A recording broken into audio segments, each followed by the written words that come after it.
Dunia kriminal seringkali kita bayangkan dengan desing peluru dan perebutan kekuasaan. Akan tetapi di tangan Martin Scorsese, semua itu berubah. Berubah menjadi sebuah perenungan sunyi tentang waktu, kehilangan, dan penyesalan. Melalui mahakaryanya pada tahun 2019, The Irishman tidak hanya bercerita tentang kejahatan, tetapi tentang kesunyian yang dirasakan setelahnya. Film ini membawa kita masuk ke dalam kompleksitas hidup seorang pria yang berusaha memahami masa lalunya. Perlahan, kita akan menelusuri bagaimana keheningan tersebut menjadi kompas yang menuntun kita pada satu kesimpulan yang tak dapat dihindarkan. Film ini menceritakan Frank Sheeran yang merupakan veteran Perang Dunia Kedua yang bekerja sebagai pembunuh bayaran yang ia sebut I started painting houses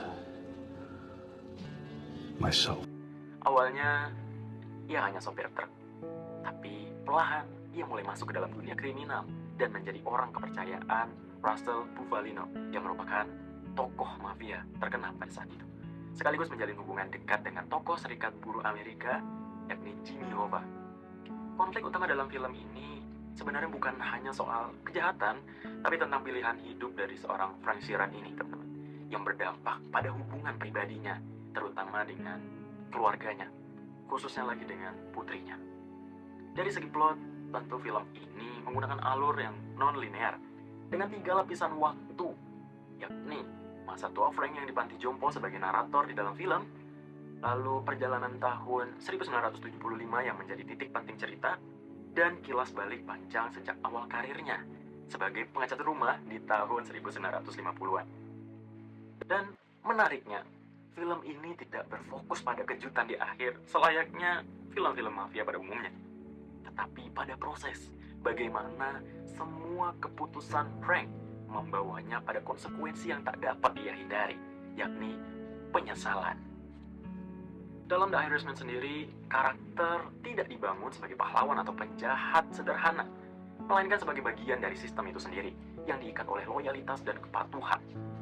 Dan film ini tentunya menampilkan banyak sekali karakter-karakter penting yang dapat dilacak dalam sejarah Amerika. Lalu, tokoh utamanya ya memang adalah Frank Sheeran, diperankan oleh Robert De Niro, seorang veteran Perang Dunia Kedua yang berkembang dari seorang supir truk biasa hingga menjadi seorang eksekutor, dan pada akhirnya menjadi pria tua yang hidup dalam kesepian. Sepanjang hidupnya, Frank selalu tunduk. Terlihat dari setiap jawaban yang ia jawab ketika berinteraksi dengan Russell Bufalino atau Jimmy Hoffa. Yes, Russell atau yes, Jimmy.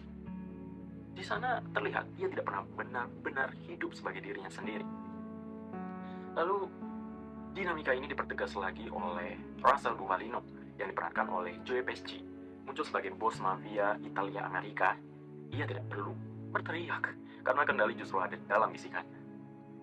Sebaliknya, pemimpin serikat buruh Amerika yang dikenal sebagai Jimmy Hoffa yang diperankan oleh Al Pacino tampil dengan penuh emosional, keras kepala, dan penuh gairah, justru menjadikannya satu-satunya relasi yang terasa manusiawi bagi Frank. Dan maka dari itu, pengkhianatan yang ada di akhir film bukan hanya sekedar peristiwa, melainkan kehancuran moral yang tak bisa dipulihkan. Menariknya, film ini tidak memiliki antagonis tunggal. Konfliknya bersifat internal dan sistemik.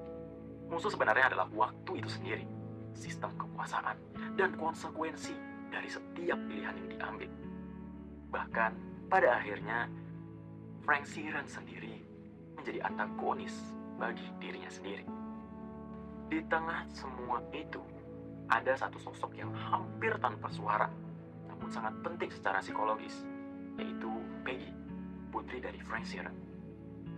Dengan dialog yang sangat minim, Peggy berfungsi sebagai kompas moral yang mana tatapannya seolah-olah menghakimi tanpa kata, memperlihatkan seluruh kesalahan dan dosa yang sebenarnya ditanggung oleh Frank. Kehadirannya mengubah film ini dari sekedar kisah kriminal biasa menjadi refleksi yang sunyi dan menyakitkan. Dan pada akhirnya, semua fungsi dari karakter yang ada di dalam film ini bermuara pada satu hal yang tak terelakkan, bahwa kegagalan besar seorang Frank Sheeran itu bukanlah dari sistem yang ia jalani, Akan tetapi, ia gagal sebagai seorang ayah dan manusia.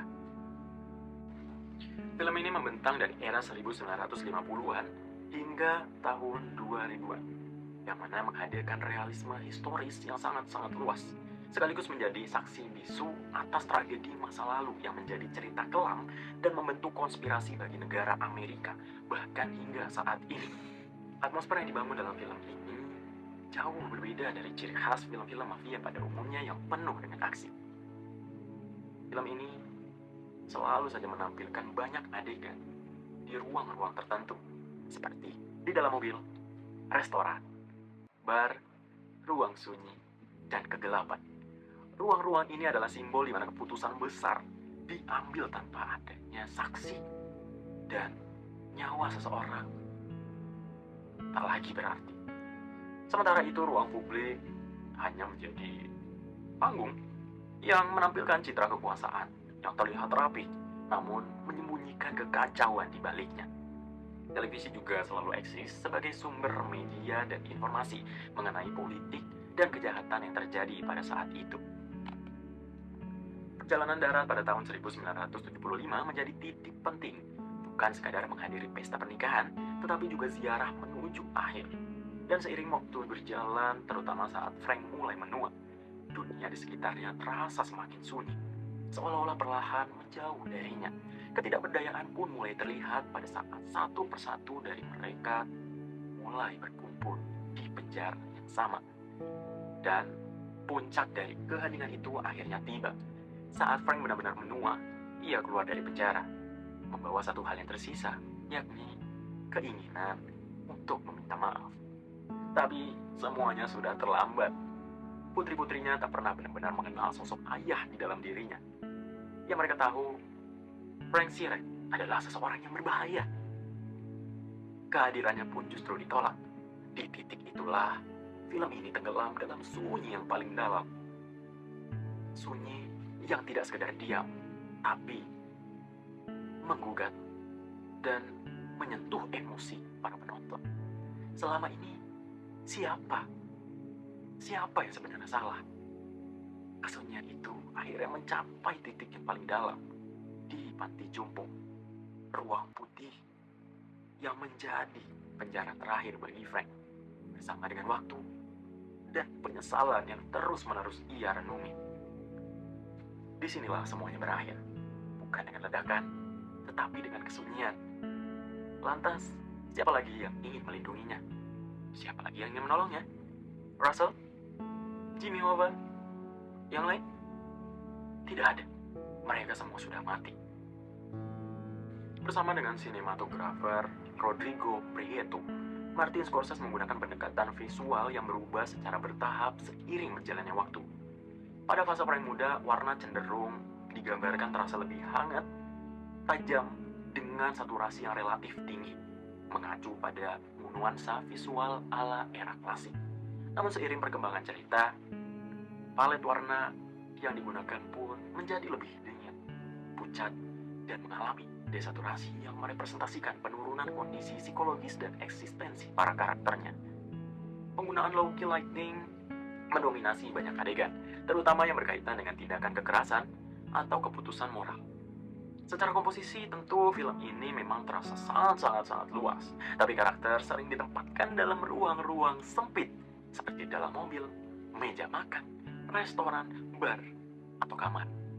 Nah, framing ini menegaskan kepada kita sebagai penonton bahwa mereka tidak benar-benar bebas, melainkan terikat dalam satu sistem yang membatasi pergerakan mereka. Perubahan visual dalam film ini tidak bersifat drastis, melainkan benar-benar nyaris tak terasa, sejalan dengan struktur naratif yang juga berkembang seiring berjalannya film. Pada bagian akhir, pencahayaan menjadi lebih datar dan tenang, terutama dalam setting panti jompo. Cahaya ini menghilangkan kontras visual yang sebelumnya, sekaligus menegaskan kondisi akhir dari karakter Frank Sheeran yang tidak lagi memiliki ruang untuk menyembunyikan diri. Adapun penggunaan teknik freeze frame pada banyak karakter seperti Angelo Bruno dan Tony Pro, Joseph Gallo, Skinny Razor, dan lain-lain bukanlah hanya sekedar gaya semata, akan tetapi juga pengingat kepada kita sebagai penonton bahwa dalam film ini kematian adalah satu-satunya kepastian yang menjadikannya sebagai antagonis sejati dalam film ini.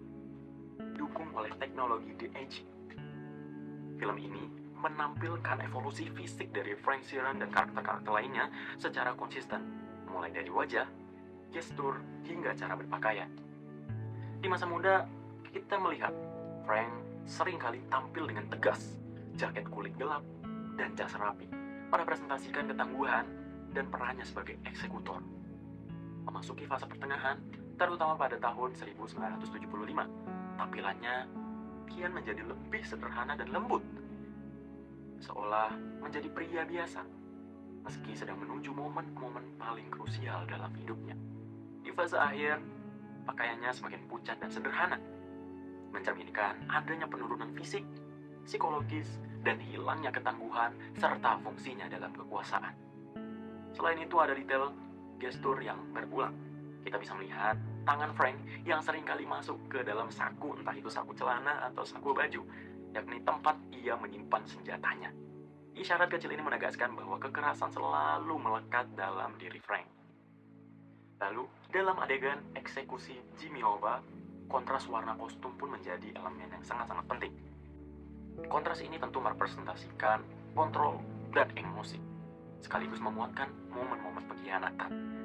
Representasi visual juga didukung oleh penggunaan durasi adegan yang relatif panjang dalam film ini, yang memberi ruang bagi berbagai ekspresi wajah para karakter untuk terbaca secara detail, terutama dalam menampilkan dilema moral dan penyesalan yang dialami oleh masing-masing karakter.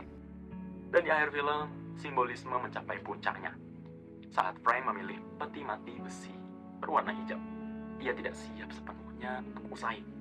Ia memilih tetap ada, meski hanya dalam ruang yang sunyi. The Irishman pada dasarnya berakar kuat pada genre gangster atau kriminal, genre yang identik dengan kekuasaan, kekerasan, politik, dan ambisi. Film ini diadaptasi dari buku non-fiksi yang berjudul I Heard You Paint Houses, yakni karya dari Charles Brand yang berangkat dari pengakuan hidup dari Frank Sheeran itu sendiri sebelum ia meninggal dunia. Menariknya, judul tersebut sendiri merupakan kode dalam dunia mafia, mengecat rumah yang merujuk pada darah yang muncrat ke dinding saat eksekusi dilakukan. Film gangster umumnya menampilkan perjalanan naiknya kekuasaan dengan ritme yang sangat cepat, dengan pembunuhan, eksekusi, dan aksi-aksi kejahatan lainnya. Akan tetapi, Martin Scorsese justru memilih pendekatan yang berbeda dalam film ini. Aksinya tetap ada, tetapi tidak ditempatkan sebagai pusat dari film ini. Fokusnya bergeser pada konsekuensi yang dialami oleh masing-masing karakter.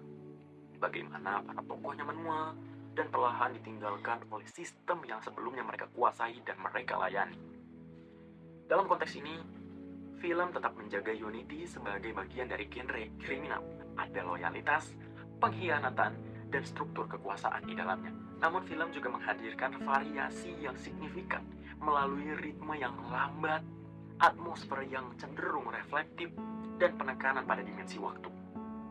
Bahkan terdapat bentuk disunity yang sangat menarik. Ketika penonton mengharapkan klimaks yang eksplosif, film justru mengarah pada keheningan, berbeda dari kisah kriminal pada umumnya yang berakhir dramatis. Ya kan? Film ini justru memilih akhir yang sederhana, namun justru lebih menyakitkan, yakni fokusnya bukan lagi pada kekuasaan, tetapi pada hal yang tak bisa dikendalikan, waktu, penyesalan, dan kesepian. Karena itu film ini tidak hanya sekedar mengikuti konvensi genre, melainkan menggesernya sebagai refleksi tentang harga yang harus dibayar setelah semua aksinya berakhir. Pada akhirnya, The Irishman bukan hanya sekedar kisah kriminal, akan tapi juga tentang konsekuensi dari pilihan hidup yang harus dihadapi.